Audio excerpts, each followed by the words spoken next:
బైబిల్లో ఒక మాట ఉంది. ఇర్మియా గ్రంథం 1వ అధ్యాయం 17వ వచనం. ఇర్మియా గ్రంథం 1వ అధ్యాయం 17వ వచనం. కాబట్టి నీవు నడుము కట్టుకుని నిలవబడి నేను నీకు ఆజ్ఞాపించినదంతయు వారికి ప్రకటన చేయము. భయపడకము, లేదా నేను వారి ఎదుట నీకు భయము పుట్టింతును. వావ్, అద్భుతమైన మాట. దేవుడు ఇర్మియాతో చెప్తూ, నేను చెప్పిందంతా అధికారులతో చెప్పు, భయపడకు, నీ నడుము కట్టుకో, ధైర్యం గుండు. ఇన్ కేసు నువ్వు కానీ భయపడితే వారి ఎదుట నీకు భయాన్ని పుట్టిస్తానన్నాడు. ఇది చదువుతున్నప్పుడు నాకు కూడా ఒక ఆలోచన వచ్చింది.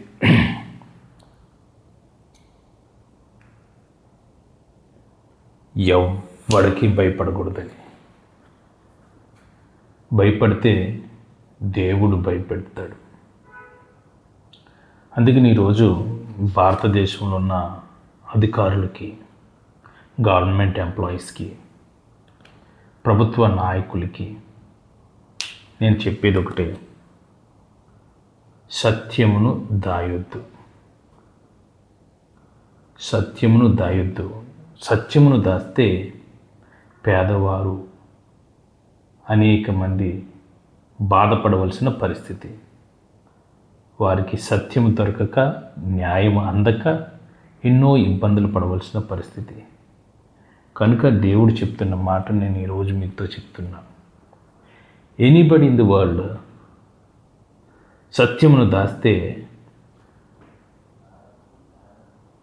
ఏం జరుగుతుందని దేవుడు చెప్పాడంటే, ఎవడైతే సత్యమును దాస్తాడో వాడి నోటిలో నుండి, ముక్కుల్లో నుండి, చెవులలో నుండి పురుగులు పడతాయి. అవి భయంకరమైన స్మెల్తో వస్తాయి.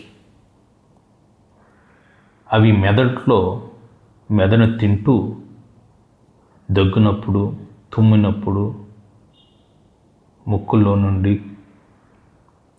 అలాగే నోటి నుండి, అలాగే చెవుల నుండి బయటికి రావడం జరుగుతుంది. అవి వచ్చినప్పుడు విపరీతమైన స్మెల్, చెడు స్మెల్. కానీ మనిషి సావడు. నెల రోజుల వరకు విపరీతమైన బాధతో, స్మెల్లతో అనుభవిస్తూ, నరక యాతన పడుతూ, నేను ఎందుకు సత్యమును దాసానా అని చెప్పలేక కుమిలి ఏడుస్తూ చావు కొరకు నిరంతరము ఎదురు చూస్తూ ఉంటారు.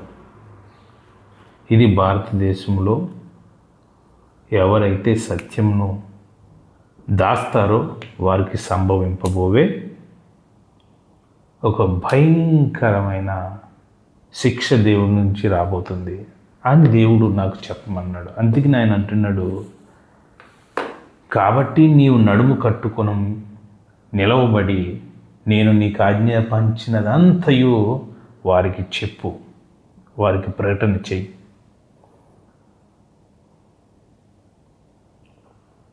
ఒకవేళ నీవు అలా చేయకపోతే వారి ఎదుట నీకు భయాన్ని పుట్టిస్తానన్నాడు. కానీ ఈరోజు అధికారులు అనగా, గవర్నమెంట్ ఎంప్లాయీస్ అనగా నాకు భయం లేదు. దేవుడు అంటేనే భయం. కనుక నేను ఈరోజు చెప్తున్నా, దేవుడు శిక్ష నుండి ఎవడను తప్పించుకోలేడు.